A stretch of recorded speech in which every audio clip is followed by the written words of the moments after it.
everybody, and welcome to Storm Reads. And today I'm going to be doing my weekly wrap up. I should have had it up yesterday, but I don't know if you can tell. I'm trying to talk just fine, but I've got like a really bad toothache and can't get into the dentist until like December 29th. So I'm gonna have to live with it, I guess.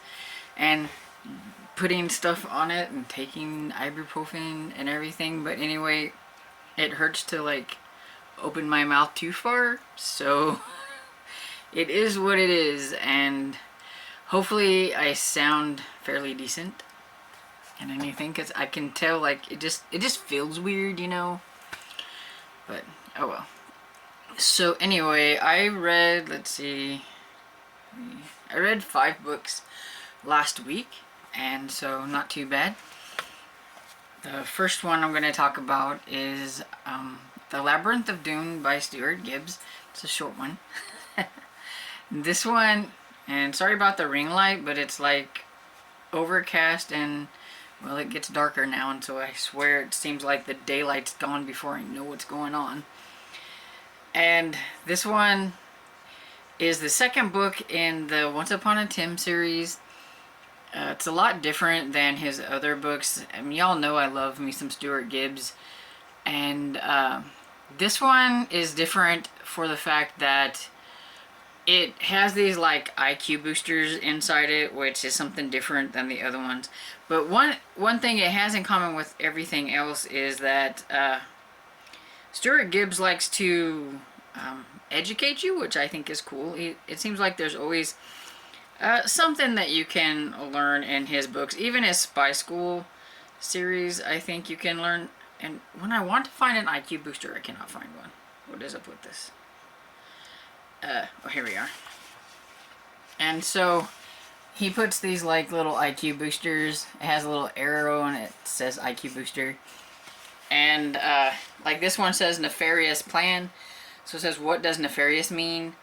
And it says it means evil and stuff like that. So kids are learning like large vocabulary words. Most of them are large. Some of them I can't even pronounce myself.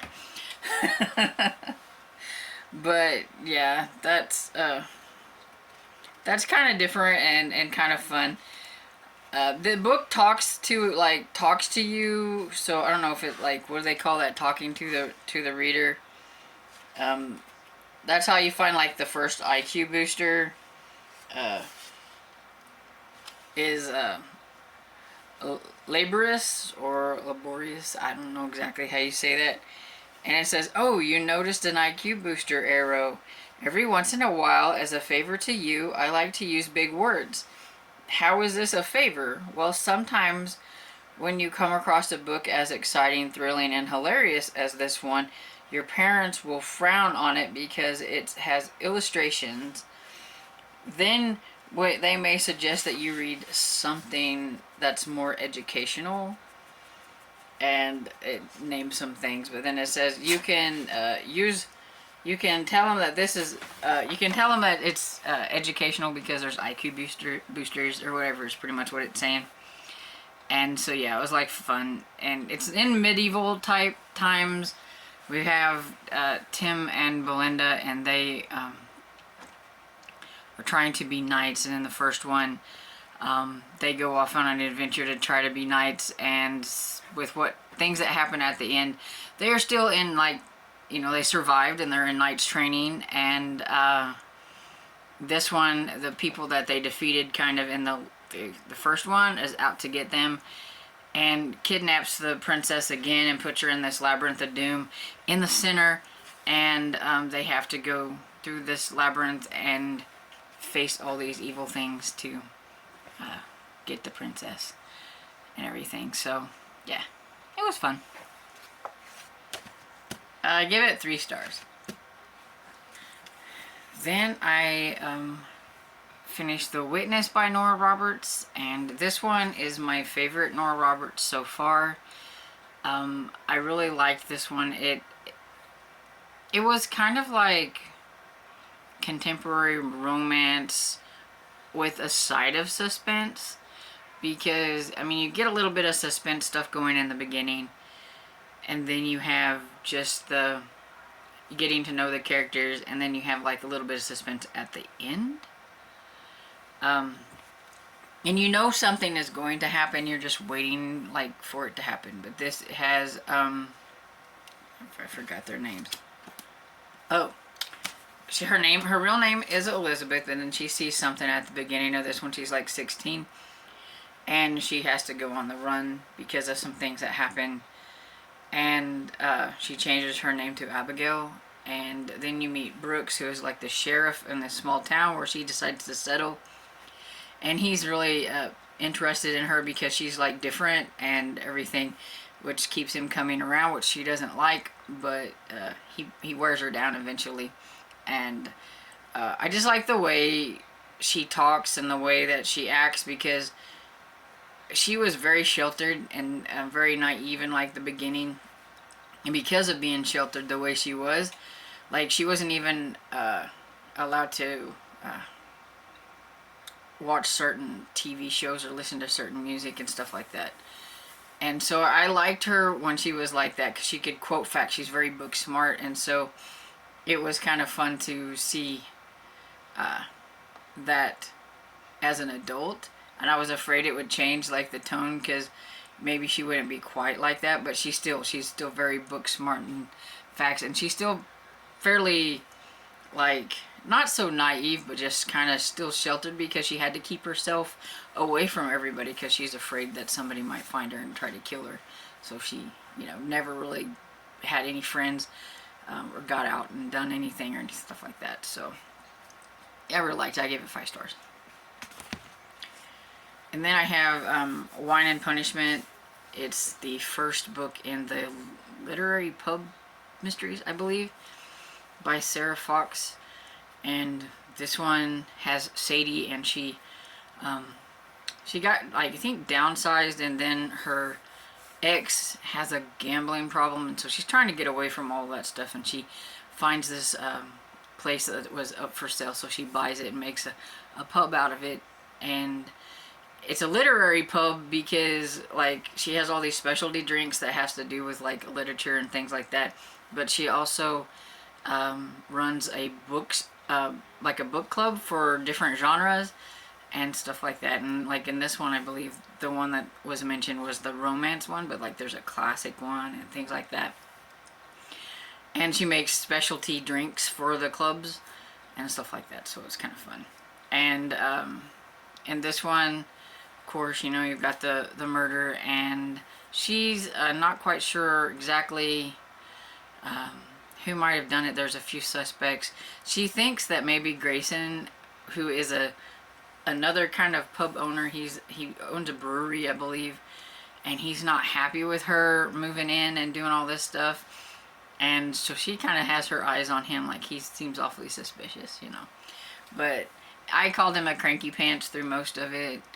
I thought if he's supposed to be like the love interest, there's got to be more to things, and so you do find some things out, and he becomes less cranky as it goes on. But yeah, I liked it. I gave it 4 stars. And then I have Camp Scare, which is by Delilah S. Dawson, and this is middle grade spooky book, and I thought it was okay. I mean, the camp story thing, it is what it is. I don't think there's a whole lot you can do with like camps and things like that, especially with middle grade. But this one is about this one girl whose name I cannot remember. I can't. Sorry.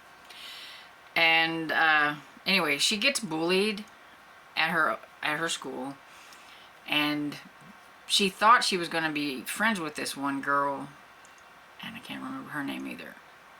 I think it's Cassandra, but I don't remember. And she was so excited, but then she ends up having this whole bullying incident.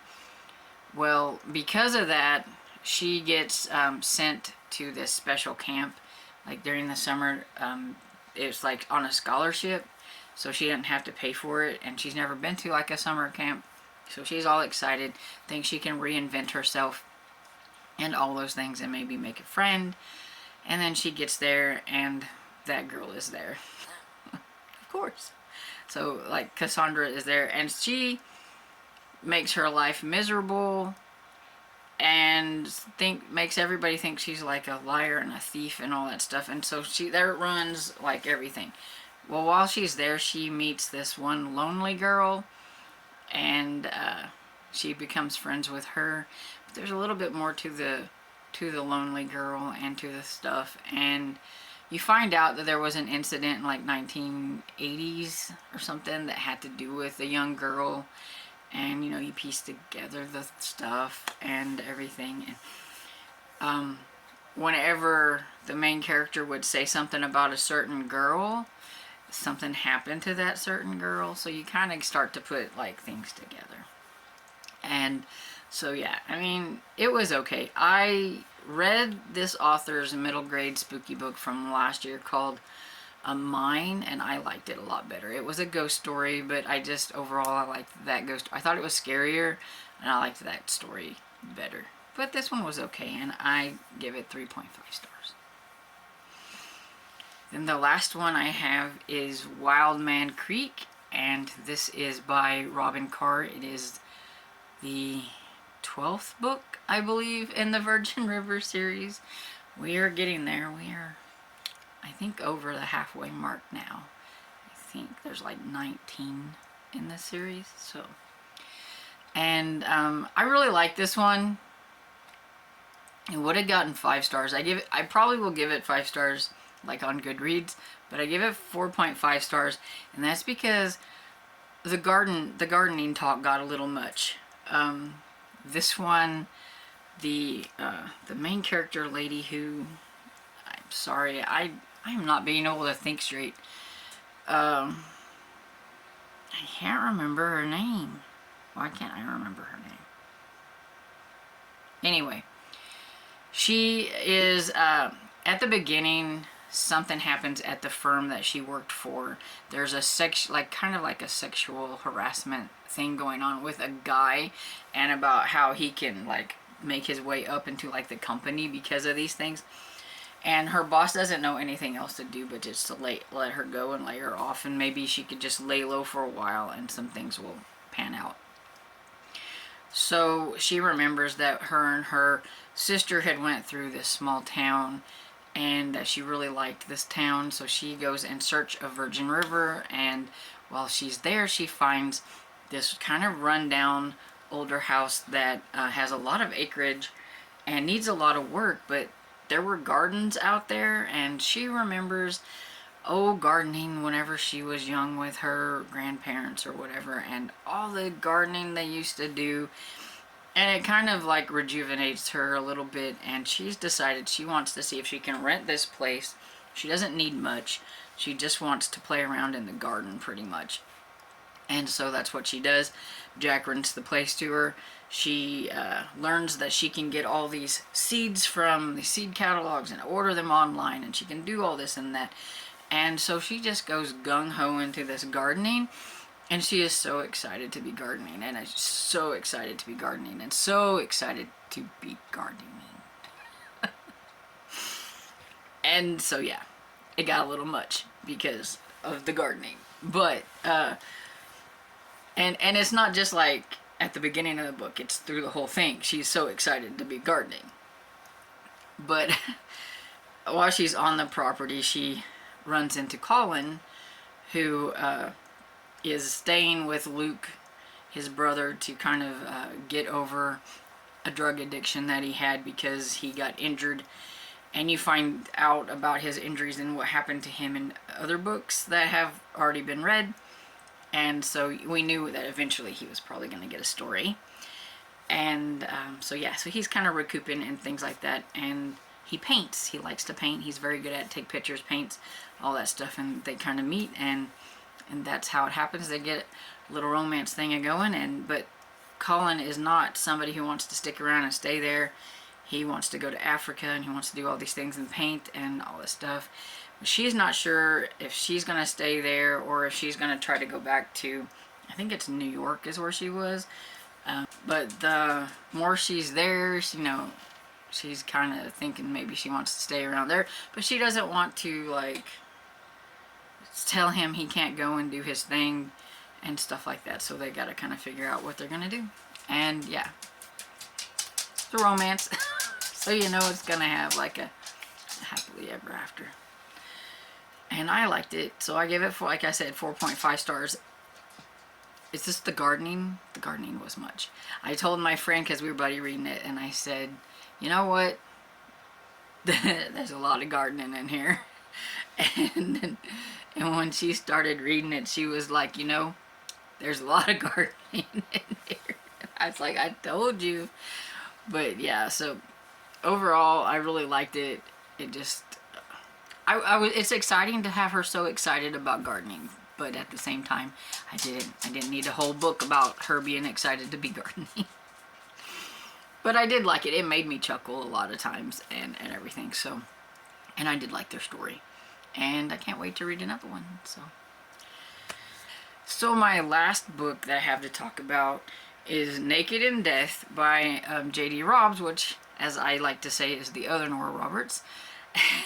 And it's, you know, it's the first book in a long-running series, so, you know, I think it must get better as it goes. But first book, I thought it was okay. You're just really getting to know Eve Dallas and Rourke, and you're kind of suspect about Rourke. You're not really sure if you like him or if you don't like him. And I know he's like Eva and him are like some kind of iconic characters, you know, like couple. So you know that it gets better with them as a couple as it goes. But I just thought it was okay. It was different because it's sci-fi kind of. It's like futuristic, and I'm not used to that. So basically it's got like the detective stuff, but then now and then they throw in something like, you know, I was off planet. And you're like, you're what? And they have a lot more sophisticated like comms and like talking things, and, you know, just sophisticated technology. But other than that, it was just kind of your run-of-the-mill detective story. A girl is murdered, and it was I think the senator's granddaughter or something like that. I think. And she was a prostitute, and so you got all that stuff going. And then there's some other ones die, and so you got to try to figure out what was going on. And yeah, so it was okay. 3.5 stars. I will try more in this series, I think, next year, just to kind of see if I'll like it or not, more like the futuristic tone of it and things. But it was okay. And so yeah, so that's the last book that I have. And so what I'm currently reading is my next Nora Roberts is Honest Illusion. On the Saturday Live, I did a spinning wheel while I was live on there with my friends, and Honest Illusion is what popped up. So that's what I'm reading, and I'm about halfway through it, and it's okay. I have no real thoughts about it. It's just kind of okay. I'm not really big on like magician stuff, and they're thieves, and that's just weird. But yeah, and you kind of go with them from when they're like, the two main characters are younger, and then they're growing up through this, and it's just kind of strange. But I can say each Nora Roberts book that I've read this month has had a different kind of tone to it. So at least they're not all like the same thing. At least the ones that I'm getting. So Melmac at least gave me a good variety, I would say. And I am also reading a book on ebook here called Pretty Dead Queens by Alexa Dunn, I believe it is, yeah. And I don't know, about 40% into this one. I've just kind of been casually reading on it and everything.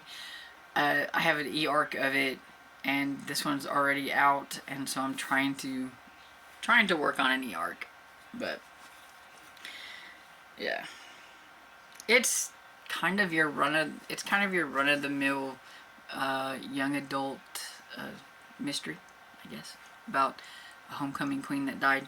It took a while I'm hoping it's going to pick up now.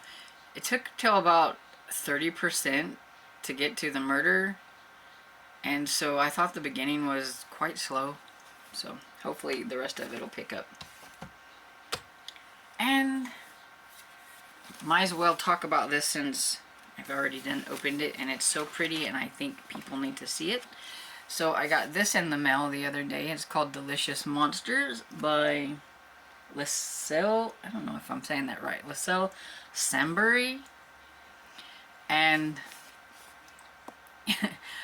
I didn't recognize the author's name until after I got this, and then I got it and I thought, oh, I tried reading this author before and I didn't make it through the book. So hopefully I'm going to like this one more. But it looks so cool. I couldn't pass it up. It looks so cool. It's a young adult horror book, and it has like 2 different timelines. Daisy sees dead people, something impossible to forget in the bustling ghost-packed Toronto. And I think some things happen and go wrong with her supernatural stuff, and it has to do with like maybe her mother and things like that.